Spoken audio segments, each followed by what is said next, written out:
2. kapitola. Narodenie Ježiša Krista. V tých dňoch cisár Augustus vydal príkaz vykonať súpis ľudu na celom svete. Tento prvý súpis sa konal, keď v Sýrii vládol Kyrenios. A všetci sa šli dať zapísať, každý do svojho mesta.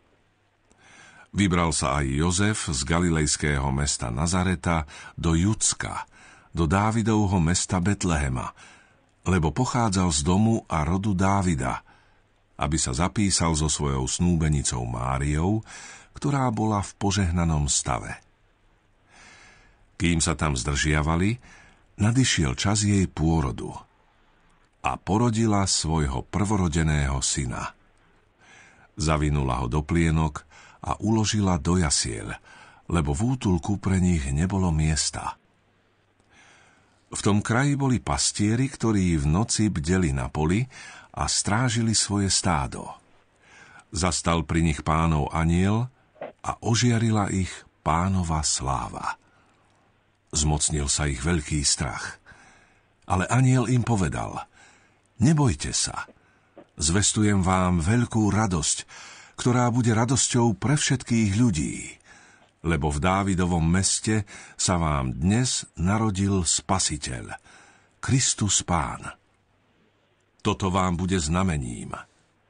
Nájdete dieťatko zavinuté do plienok a uložené v jasliach.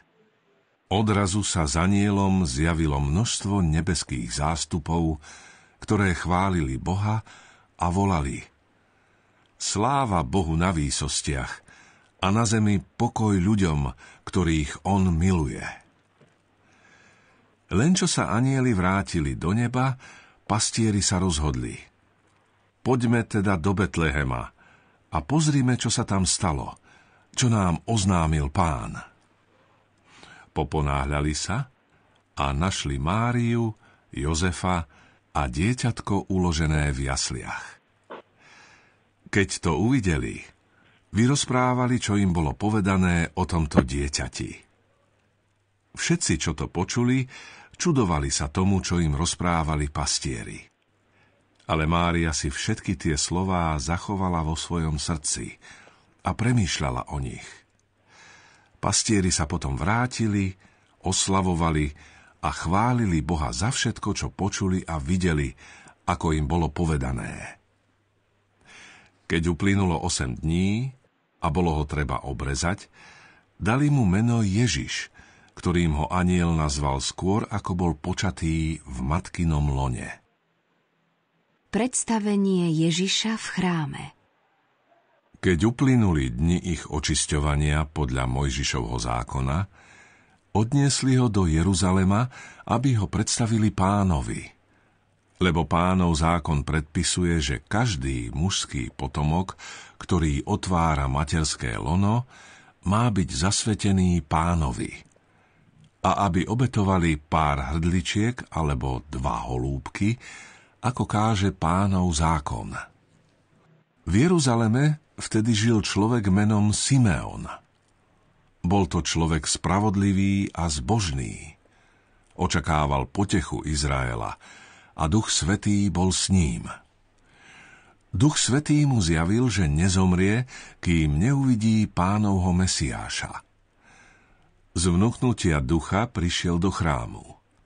A keď rodičia prinášali dieťa Ježiša, aby splnili, čo predpisoval zákon, aj on si vzal dieťa do náručia a velebil Boha slovami: Teraz, Pane, prepustíš v pokoji svojho služobníka podľa svojho slova, lebo moje oči uvideli tvoju spásu, ktorú si pripravil pred tvárou všetkých národov.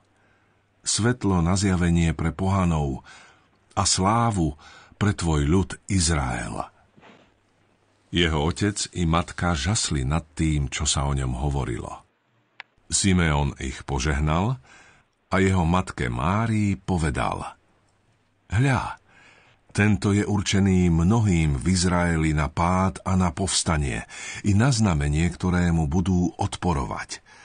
A tvoju vlastnú dušu prenikne meč, aby vyšlo najavo zmýšľanie mnohých srdc. Vtedy žila aj prorokyňa Anna, Fanuelova dcéra Zašérovho kmeňa. Mala už pokročilý vek. Keď sa vydala, žila s mužom 7 rokov, potom do 84 rokov ako vdova. Neodchádzala z chrámu. Vodne v noci slúžila Bohu pôstom a modlitbami. Práve v tej chvíli prišla aj ona. Velebila Boha a všetkým, čo očakávali vykúpenie Jeruzalema, rozprávala o dieťati. Keď vykonali všetko podľa Pánovho zákona, vrátili sa do Galilei, do svojho mesta Nazareta. Chlapček rástol a mocnel, plný múdrosti, a Božia milosť bola s ním.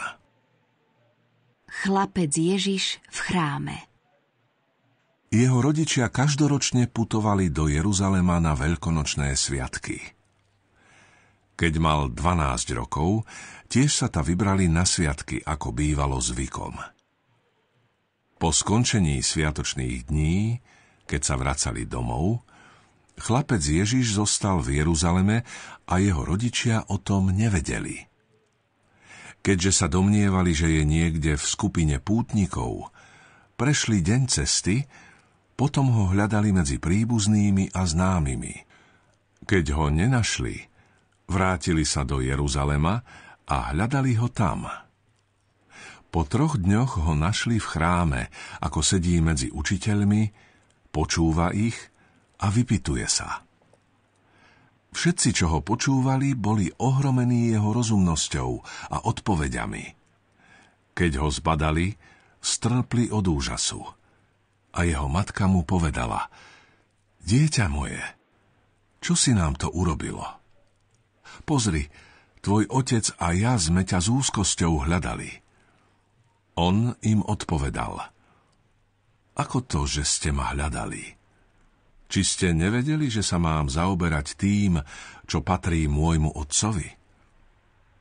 No oni neporozumeli.